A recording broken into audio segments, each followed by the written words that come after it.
What up, Schmoedown rockers? So, another Schmoedown throwdown. This one, technically supposed to have been the Arizona Live match, but they were able to find but somehow, some way, late to the party and Chance Ellison were able to find a way to make it work so that they could still, Chance Ellison had to, regardless, because of tournament purposes. But we did get the Wildberries match, and surprisingly, holy crap, if you for some reason don't decide to prepare yourself for speaking of late to the party, a late to the party style upset with the Wildberries going face the family, of course this is a one-time thing, and that's why it sucks that it's exhibition, because they would have needed, for Wildberries at least, because they needed that win going in, and hopefully momentum like this going into that match, because now I hope the family is gonna needs to step the fuck up and not like take the fucking Wildberries lightly. Not anymore after this. So, and I feel good to be a Wildberries fan because they needed a fucking win, I'll tell you that. But then again, you know, last time Wildberries, and I mean, they seemed like they were attempting to put up a fight with Founding Fathers, but they wound up behind a little bit, and then when they went Wildberries, and then when they went Wildberries, they fucked up big time and just got into their own heads while trying to get into Founding Fathers heads when they needed to fucking try to force them to answer questions beforehand anyway. So that was dumb on their part. That was dumb on them for that, and I hated it flossing the belt. And yeah, Makuga, you deserved what happened to you against Tiyama. And this was before the dungeons, but you know what? Fuck it. Dungeon sends his regards to you. Hell, it made you pull your head out of your asses, and it made you pull a win that you needed to pull because the family would have crushed your ass. It's a possibility they might. And I don't want to be surprised if most people saw the family, but after seeing this, I will not blame anyone, including myself, for deciding to put Wildberries in the bracket as an upset. Although I'm not expecting only stupid answers to pull something like that, given then, especially since it's the normal team and not Sin of Fanatics, like what happened against the family, ironically enough. At some point, I'm going to have to put my bracket up for the teams. I'm hoping it's not too late for that. But anyway, yeah, this throwdown was awesome. I really enjoyed, and the match itself was going to be fun regardless. But the fact that it managed to be as high scoring as it was, 30 points! 30 fucking points, Wildberries. Dewberry. Elliot the Mountain Dewberry fucking had a perfect reign. I don't know if something reinvigorated Makuga's magic and something in Dewberry. I'm wondering if it has something to do with the Bad Boys for Life trailer. I'm just saying, guys. I'm just saying. Wildberries. Woo! Wildberries! Oh, shit. But I love my late to the party, guys, you know? Robert, me and him talk. I think I might have gotten him into Devin Townsend, so, I mean, I'm just saying. I don't know if he went on he even told me himself he did. I don't know if he got Vanessa into it. I mean, there's a chance it could have worked. She seems like she'd also have a tendency to get into that too. Especially with certain pertaining to certain songs. Life is a good choice. Live versions of Life. The original studio version, I understand people bitching about Oshi Machina then. I wish it got remastered or at least reproduced or remastered or something to where the production comes off more current. And the live versions are better. I'm sorry, but the clean production works better for his more atmospheric stuff. But we're not talking Devin Townsend. I'm sorry, I went into a rant. Sorry. But if you're curious, check him out. But anyway, in fact, shameless plug. I did a review on his latest album, Impact. You know, check that out. You know, shameless plug. Going back to Schmoedown, and obviously Late to the Party. With them, I'm not surprised with them being able to pull off high scores. I mean, for fuck's sake, they took team action to the limit. You know, so I mean, at the time, I would have liked them to win. This was before I committed myself to Team Action via the big upset that guy pulled against Morrow. Although I didn't really fully I did commit, but I didn't like fully commit actively. I mean, I joined, but I didn't fully commit until once he beat Riley, I think. But anyway, and thank you, Danny Cuss, for welcoming me in. And to the Action Army, for most of you that are probably the reason why the dungeon is as big as it is. Thank you. So, and to the Wildberries, good luck. You're going to need it, and you're going to need to do what you just did this match if you're going to think you have a chance against the family. Or at least give them a run for their money to where at least it forces them to take the rest of everyone else fucking seriously, because that's what the family's going to have to do. Even though I'm not sure I really want the family entirely to win. I mean, I do want McQueen to still have a belt again. But, you know, I just have a jealousy complex right now with Guy. But, I mean, I've kept him at bay because, you know, I told him in the chat thing, and he don't hate me because I gave him money. So, I mean, there's that. So, I gave him money during the chats and his Action Unfiltered. So, there's that. So, as long as I keep doing that, he won't give a shit. He's not like he's not going to crush. It's fine. I understand if they do. I'm not going to be as butthurt. I mean, my bracket will be busted on that end, but I'm expecting Loose Cannons to pull a win. So it's because, you know, I got to support my dungeon fan. You know, I guess I'm using the fan word on the dungeon. But, you know, that's how it is. Especially the champ, singles champ, and then hopefully a future IG champ, but not until Smets gets it first. Sorry. That's how it's gonna be. At some point he's got to get it. He's got to get it. And if you don't, I will accept Mara.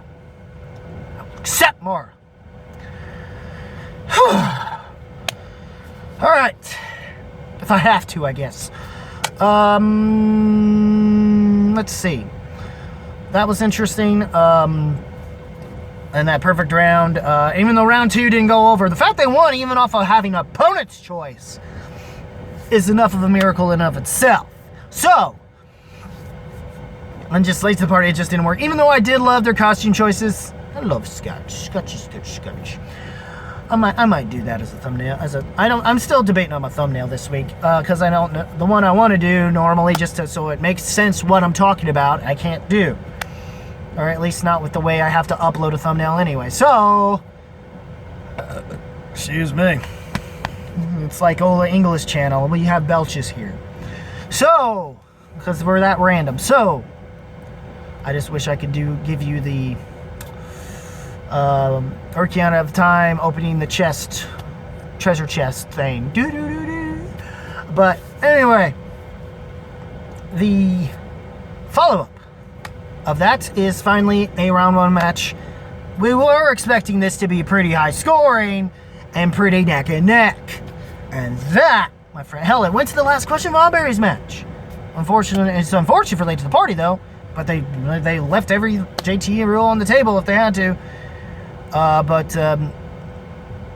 And Makuga pulled some magic. Makuga had some magic around the end because they did get some steals did happen, but they eventually built back momentum they needed with that match. But anyways, Chance, you're fine. You're one of the few I kind of like in Corruption, even though I'm of all people I'm okay with. Yes, you take that ass reaming from him. For lack of better phrasing. So, but if it helps make you better player going into next season, yeah, that's right, man. Chance didn't make it through. We still have potential with Kalinowski, but that's where my duality comes in. Part of me kind of wants to see him get it, but yeah, I want it rather Janine's Dungeon fam and Action fam. So I gotta go with her. You know, But I'm not. But in the same sense as what I feel about the family versus Wildberries, I'm not going to be as bitter about it if my bracket gets busted there. But I would prefer Mike, like I said, because Roka's in round 2, and I kind of want to see them going at it for storyline purposes, especially going into the Founding Fathers versus Corruption match in Orlando. Mostly for that reasoning. But I would like to see Janine versus Roka, as well. So either way is nice, I guess. It's just, for storyline purposes, Corruption. But anyway, I cannot wait to... But it's nice for Bibbs, because he's never gotten past round 1 tournament, or at least not since his match with Sam Levine, and he went on a tear, and he became, at least he lost to someone who was a former tag team, who wound up winning both tournaments in the teams and that division that year, which was insane.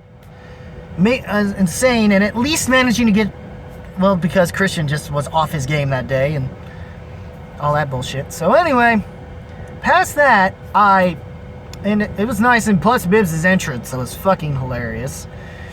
Growl growl. Hashtag growl growl. Sand. Sand. It's chorus, everything.